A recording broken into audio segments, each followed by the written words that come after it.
Football বিশ্বে কি তবে ঘটতে যাচ্ছে ইতিহাসের সবচেয়ে বড় অলৌকিক ঘটনা?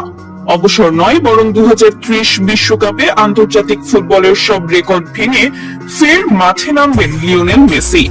আর সবচেয়ে বড় চমক, এবার একা নন, আর্জেন্টিনার ঐতিহাসিক আকাশি সাদা জার্সিতে মেসির সাথে একই সাথে মাঠে নামতে যাচ্ছেন তার বড় ছেলে থিয়াগো মেসি। অবসর প্রসঙ্গে কথা বলতে গিয়ে এভাবেই বলছিলেন মেসি, ফুটবল ইতিহাসে কত শত কাব্য লেখা হয়েছে, কিন্তু পিতা ও পুত্রের একসাথে বিশ্ব মঞ্চে ট্রফি জয়ের লড়াই, এমন দৃশ্য কখনো দেখেনি বিশ্ববাসী। 39 বছর বয়সে পা রাখা LM10 এখনো নিজের ফিটনেস ও জাদুকরী পারফরমেন্স ধরে রেখে বিশ্বকে তাক লাগিয়ে দিয়েছেন। তবে এবার গল্পটা শুধু মেসির একার নয়। ইন্টার মায়ামি ও আর্জেন্টিনার অনূর্ধ্ব দলগুলোতে নিজের জাত চেনানো 17 বছরের তরুণ থিয়াগো মেসি এখন মূল স্কোয়াডের অন্যতম বড় ভরসা হতে যাচ্ছে।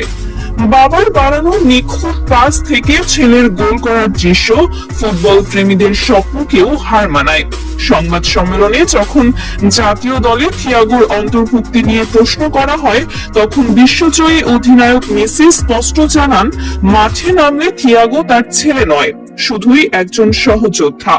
তিনি আরো বলেন, এখনই অবসর নিচ্ছি না, কারণ যতদিন আমি ভালো খেলতে পারবো ততদিন নিজের যোগ্যতায় দলে খেলবো।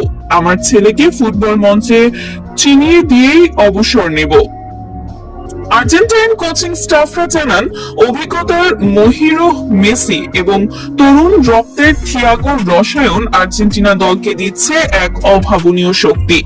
2030 সালের এই ঐতিহাসিক বিশ্বকাপ তাই শুধু আরেকটা টুর্নামেন্ট নয়, বরং ফুটবল ইতিহাসের সবচেয়ে আবেগঘন এক মহাকাব্য হতে যাচ্ছে। মেসি এবং থিয়াগোর এই যৌথ যাত্রা কি পারবে আর্জেন্টিনার ঘরে আরো একটি বিশ্বকাপ ট্রফি এনে দিতে? উত্তর দেবে সময়। তবে ফুটবল বিশ্ব এখন অপেক্ষায় সেই ঐতিহাসিক মুহূর্তের।